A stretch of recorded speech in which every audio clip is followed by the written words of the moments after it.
HSC পরীক্ষা নিয়ে আজকে সর্বশেষ আপডেটগুলো তোমাদের সামনে তুলে ধরছি। যারা এই ব্যাপারে আগ্রহী তারা ভিডিও দেখো, সবার ভিডিও দেখার দরকার নেই। তবে এখানে কিছু কিছু ইনফরমেশন রয়েছে যেগুলো যাদের বন্যা কবলিত এলাকা রয়েছে বা তোমাদের বন্ধুবান্ধবকে শেয়ার করে দিবা, যাতে করে ওরা এই ইনফরমেশনগুলো জানতে পারে, এবং বেশি বেশি ভিডিওটি শেয়ার করবে যাতে করে শিক্ষা মন্ত্রণালয়ের হচ্ছে যে টনক নড়ে। কারণ অনেক শিক্ষা প্রতিষ্ঠান বন্ধ দিয়েছে আজকে এই পানির কারণে, ঠিক আছে, পানির কারণে। এবং এখানে কিন্তু আরও বিভিন্ন জায়গায় বন্যারও বাড়ছে, সিলেটে কিন্তু বন্যা বাড়ছে। আমরা চলো একটা একটা করে আপডেট নিয়ে কথা বলি। সো প্রথমত আগে আমরা তোমাদের পরীক্ষা নিয়ে শুরু করি। পরীক্ষা আজকে ইংরেজি ফার্স্ট গেছে। সো প্রথম দ্বিতীয়, বাংলা প্রথম দ্বিতীয় এবং ইংরেজি প্রথমে পরীক্ষা সবাই কেমন দিয়েছো জানিও। আমি জানি তোমাদের অনেক কষ্ট করে তোমরা পরীক্ষা দিয়েছো, অনেকে বৃষ্টিতে ভিজে গায়ে জ্বর এসেছে, জ্বর নিয়ে পরীক্ষা দিয়েছো, প্রস্তুতি নিতে পারো না, বাসায় বন্যার পানি, খুব মানবতা জীবনযাপন সবাই করে পরীক্ষা দিচ্ছ। এটা আসলে কেউ দেখে না একমাত্র আল্লাহ তাআলা ব্যতীত।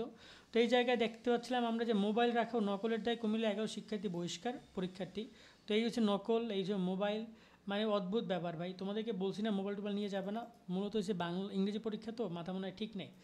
আরেকজন শিক্ষার্থী সে কিনে গেছে গাঁজা নিয়ে, ঠিক আছে, ঠিক আছে, সে আর মোবাইল টোবাইল নেয় না, সে নিয়ে গেছে গাঁজা। যে কী হবে মোবাইল দেখে, গাঁজা খাবো আর ইচ্ছে মতো লিখবো। হিরণ মোল্লার ছেলে নাম হচ্ছে শ্রাবণ মোল্লা, যে কিনা 200 গ্রাম গাঁজা নিয়ে গেছে। বিষয়টা একটু গায়ে লাগলো যে একজন পরীক্ষার্থী, সে পরীক্ষা হলে হয়তো বা যেতে পারে, পরীক্ষা কেন্দ্রে পরীক্ষা মতো করে যাবে, কিন্তু সে মাদক নিয়ে যাবে, এটা ভাবনার বাইরে ছিল। গাইবান্ধা 29 পরীক্ষার্থী বিদ্যালয়ে পাঠদান বন্ধ। তো এই যে গাইবান্ধায় যে প্রাথমিক বিদ্যালয়ে পাঠদান বন্ধ করছে, তোমাদের কী মনে হয় এখানে কি হাই স্কুলের শিক্ষার্থীরা বা কলেজের শিক্ষার্থীরাও খুব ইজিলি যাইতে পারবে? অবশ্য তাদেরও তো এই পানির মধ্যে দিয়ে যেতে হবে। তো উচিত নাকি যে এখানেরও পরীক্ষা স্থগিত করা? জানি না কী করবে শিক্ষা মন্ত্রণালয়।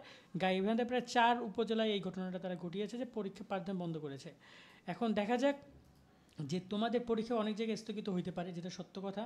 সেটা হচ্ছে আগামী তোমাদের শনিবার, শুক্রবার অথবা শনিবার জানতে পারবো। যদি বন্যার পরিস্থিতি খারাপ হয় যেখানে যেখানে, শুধু সেখানে সেখানে পরীক্ষা স্থগিত হতে পারে, বাকি সব জায়গায় পরীক্ষা চলবে। বন্যায় প্লাবিত এলাকায় এসএসসি পরীক্ষার্থীতে মাথায় হাত না ভাইয়া, সারা শরীরের হাত, কারণ গায়ে জ্বর এসেছে।